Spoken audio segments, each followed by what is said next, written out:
I was 31 years old when I understood, really understood, that the people who underestimate you most viciously are always the ones with the most to lose the moment the truth comes out. My husband and his family believed I was a forgettable woman who sat behind a government desk all day, shuffling papers and collecting a modest federal salary that they considered barely worth mentioning in polite company. They treated me like a stray the family had inexplicably agreed to tolerate, occasionally acknowledged, never truly seen. So when my brother-in-law chose to publicly mock me at his family's annual investor dinner, in front of 40 of the most influential people in Greenwich, Connecticut, he expected me to smile tightly and look at my plate. He had absolutely no idea that the federal judge seated 3 chairs down from him had personally signed 2 of my grand jury subpoenas 6 weeks earlier. And one of them had the Whitmore family name on it. Before I tell you how that evening unraveled, let me tell you who I actually am. I'm a federal prosecutor with the Financial Crimes Division of the U.S. Attorney's Office for the District of Connecticut. I've spent the better part of 6 years building cases against investment fraud, securities manipulation, and the kind of sophisticated financial schemes that wealthy families hide behind beautiful logos and charitable foundations. I am quiet by nature and even quieter by training. I listen more than I speak. I notice everything. My husband, I'll call him Wade, didn't know any of that when he married me. Or rather, he knew I worked for the federal government in what he described to his friends as some kind of legal capacity, and he decided that meant I was a low-level paralegal who had stumbled into a government job she was mildly grateful for. I never corrected the assumption, he never asked.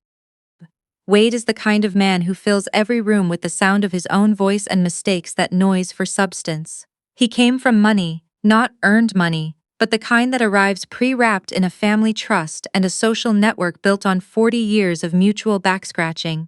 His mother, Rhonda, ran the family's real estate investment firm, Whitmore Capital Group, out of a glass and marble office in downtown Greenwich. His older brother, Prescott, was her second in command, an MBA who wore his credentials like a badge he believed he'd had to fight for, even though his mother had handed him every rung of the ladder. I had been quietly watching the Whitmore family for 8 months before the night of that dinner.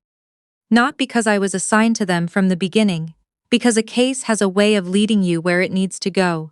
Our unit had been tracking a pattern of fraudulent investment disclosures in the Connecticut real estate market. We followed the money. The money kept arriving at the same address. Whitmore Capital Group had raised over $40 million from private investors across 3 years. They marketed themselves as a boutique development firm, boutique being a polished word for small, and small being the reason they flew just below the SEC's most aggressive radar thresholds. They promised 12 to 18% annual returns on residential development projects in Fairfield County. Glossy brochures, drone footage of empty lots they called active development sites, letters signed by Prescott on heavy cream-colored paper with an embossed letterhead. The projects either didn't exist or had been quietly shelved. The returns being paid to early investors were coming directly from new investor capital. It had a name, fraud, a federal one. I had been living inside the Whitmore orbit for 3 years while that case was taking shape. I listened when Rhonda talked about managing the investor calls in a tone that made my stomach tighten. I watched Prescott rehearse his sales pitch on my husband like he was using him as a trial run before the real performance. I said nothing, I gathered everything. Wade still thought I spent my days reviewing low-stakes regulatory paperwork. The annual investor dinner was held on a Saturday in October at Rhonda's home, a 6-bedroom colonial at the end of a private road behind a wrought iron gate, the kind of house that announces its price before you've stepped inside. Rhonda had spent 3 weeks preparing. The dining room had been rearranged to accommodate a long formal table for 40. A catering company had been brought in. There were centerpieces with fresh white orchids and place cards in gold-embossed holders. The guest list included a state senator, 2 hedge fund managers, several prominent local attorneys, and, most significantly to Rhonda, a collection of high-net-worth investors who had placed significant money with Whitmore Capital and were that evening being softened for another round of capital raises. I wore a simple black dress and sat near the middle of the table, where I always sat at these events. Quiet, unobtrusive, Wade sat beside me but angled his body away almost immediately, turning to laugh loudly at whatever the man to his left had said. I picked up my water glass and observed the room.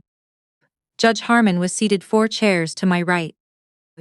He was a federal judge for the District of Connecticut, a careful, sharp-eyed man in his early 60s who had spent 30 years presiding over exactly the kind of financial crimes that the people in this room committed as a hobby. I had appeared before him in his courtroom 7 times. He had signed 2 of my grand jury subpoenas in the past 6 weeks, both directly relevant to the case I was building against the very family hosting this dinner. He didn't acknowledge me when he sat down. He wouldn't, not here. Prescott held court at the center of the table, as he always did. He had his father's jaw and his mother's instinct for performance, and he used both aggressively. He was telling a story about a recent development deal he'd personally structured, in a way that made the investors near him nod with impressed, deferential attention. His credentials, Yale MBA advisory board memberships, a mention in a regional business quarterly, were woven into every story like recurring motifs in a song he never stopped playing. Rhonda moved through the room with the practiced ease of a woman who had been running this particular performance for decades. She stopped behind my chair at one point, resting a manicured hand on my shoulder blade in a way that managed to feel simultaneously like a greeting and a condescension. "This is Wade's wife," she announced to the woman seated beside me, the wife of a real estate attorney who had written a 7-figure check to Whitmore Capital that quarter. "She works for the government. Some kind of administrative position on the federal side, isn't it, sweetheart?" She didn't wait for my answer. "We're just so proud of Wade for building such a full life. It takes a certain kind of woman to be content with a quieter path." The woman beside me offered a smile designed to be sympathetic and landed somewhere adjacent to pity. "It suits me," I said and took a sip of water. Wade chuckled from his chair without looking at me. "She's a creature of habit," he told the man across the table, in the particular tone reserved for explaining a mildly disappointing sports score. "The private sector would eat her alive. She's better where she is." I didn't look at him. I was watching Prescott. Prescott had noticed the exchange. He had a radar for moments when someone could be used as a prop, and he drifted over toward the end of the appetizer course, with the easy confidence of a man who had never once been knocked off his footing. He leaned against the back of an empty chair near me, rolling his wine glass between his palms, and addressed the table with the volume of someone who expected everyone to listen. "I keep meaning to ask," he said, and the particular lightness in his voice told me exactly where this was going. "What is it you actually do over there, at the government job?" He managed to put invisible quotation marks around the last 2 words, like benefits processing, regulatory filing, something along those lines. A few guests looked at me, not unkindly, with the mild curiosity of people who hadn't considered me much before this moment. "Legal work," I said. "Legal work," he repeated, nodding slowly, as if turning over a moderately interesting but ultimately unimpressive object. "So processing appeals, administrative reviews?" "Something like that." He smiled, the wide, unhurried smile of a man who had gotten the answer he was looking for. He turned slightly toward the hedge fund manager to his left, ensuring his next words would carry across the table. "I just ask because we get approached constantly by government-side attorneys who want to cross over to private practice. And it's genuinely a hard adjustment, you know? The stakes are so different. In our world, a mistake isn't a filing error, it's real capital, real consequences, real accountability." He let his gaze drift back to me, briefly, generously, like someone acknowledging a piece of furniture before moving on. "I always wonder if people in public sector positions truly understand what it feels like when the stakes are that high." He turned away. I set my fork down quietly. I had spent hundreds of hours in deposition rooms, with men exactly like Prescott. I had watched them explain their decisions in the language of confidence and sophistication, right up until the moment I placed the subpoena on the table and watched the language change. I knew his cadence with a familiarity that felt almost clinical by now. He had no idea I had spent the last 2 months reviewing every wire transfer his firm had initiated in the past 36 months. I said nothing. I let the comments settle. From 4 chairs away, I saw Judge Harmon go very still. He had been engaged in a quiet conversation with the senator beside him, but something, the name, the silence, or some instinct built over 3 decades on the federal bench, made him stop. He turned his head almost imperceptibly. His eyes moved across the table and found my face. There was no dramatic signal, he was too careful for that. But I watched him set down his fork with the deliberate patience of a man who has reached a decision. He waited until Prescott had finished his next anecdote and the table had refilled with comfortable noise. Then he spoke, not loudly but with the quiet weight that makes a room naturally lean in. "Forgive the interruption," he said. "I want to make sure I'm remembering correctly. You're with the Financial Crimes Division of the U.S. Attorney's Office?" The question was addressed to me. Every head at my half of the table turned. Prescott's smile went somewhere uncertain. "That's right," I said. "I thought I recognized you." Judge Harmon's voice was measured, deliberate, the same tone he used to deliver rulings. "You argued the Kellerman matter before me last spring, the securities case, $32 million in fraudulent investor disclosures if I remember." The Kellerman conviction had been covered by every regional legal publication in New England. It had sent 4 people to federal prison. "I did," I said. "Thank you for remembering, Your Honor." Judge Harmon looked at me for a moment with the particular quality of attention he reserved for things he was taking seriously. Then he glanced at Prescott. Not with malice, but with the flat, assessing look of a man who has just taken the full measure of a room. He returned to his conversation with the senator and said nothing further. He didn't need to. The dinner ended in the careful, polite implosion that happens when wealthy people want to leave a room without appearing to flee. Guests departed in clusters of 2 and 3, and I noticed that more than a few of the investors, the ones Rhonda had spent weeks positioning for another capital raise, were looking at Prescott with a noticeably different expression than the one they'd arrived with. The drive home with Wade was worse than I had prepared myself for. He waited until we were through the gate and onto the main road. His voice had that particular tightness that meant fury still trying to sound reasonable.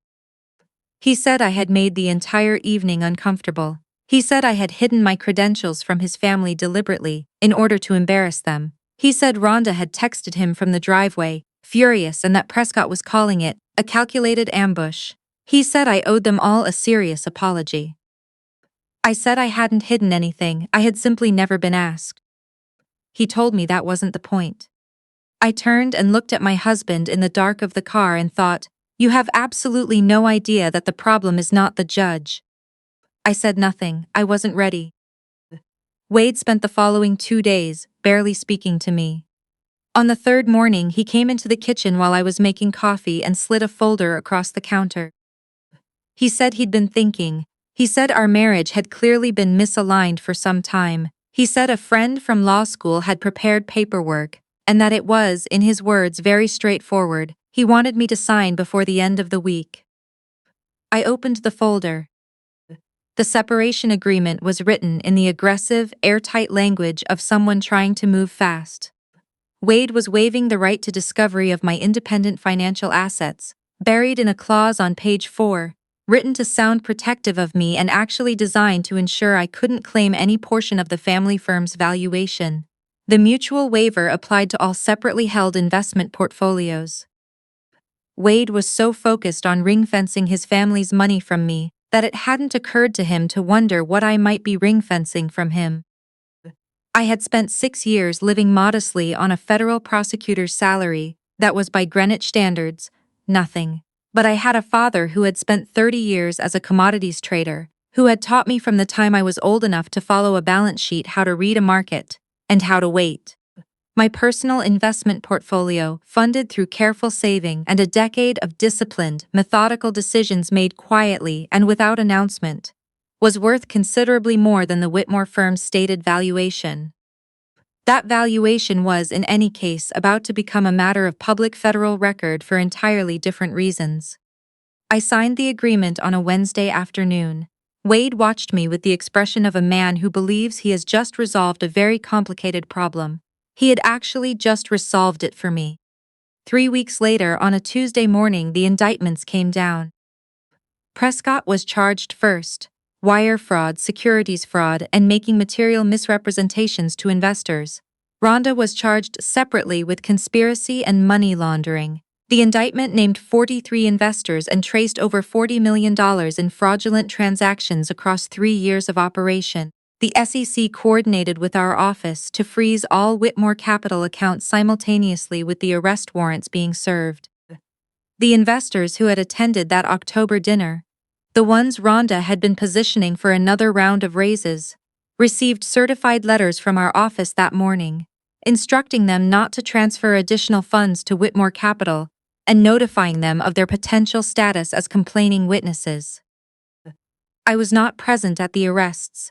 I was in a conference room at our office, working through the evidentiary index with 2 colleagues, when my supervisor stopped in the doorway. "Clean execution," she said, and moved on. That is how it goes. Wade called me 11 times between 10 in the morning and 2 in the afternoon. I let every call go.